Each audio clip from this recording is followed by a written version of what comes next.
Hello friends, good evening. কেমন আছো তোমরা সবাই?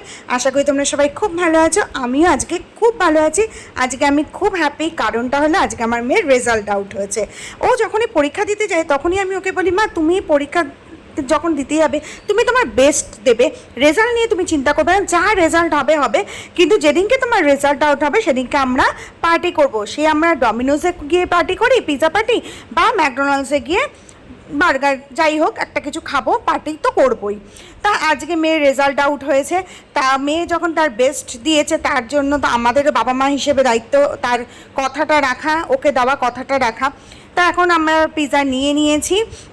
আজকে আমরা ম্যাকডোনাল্ডস যাইনি, ডমিনোস থেকে পিৎজা নিয়ে বাড়িতে চলে এসেছি।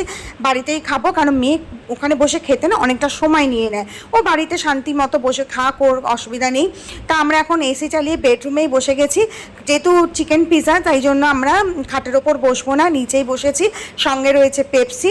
আর অন্যান্য দিনের তুলনায় আজকে পিৎজা খাবার মজাটাই আলাদা। কেন বলো তো? আজকে যে মনে একটা আলাদা আনন্দ রয়েছে। চলো, ওরা খাওয়া স্টার্ট করে দিয়েছে, এবার আমিও খেয়ে নিই।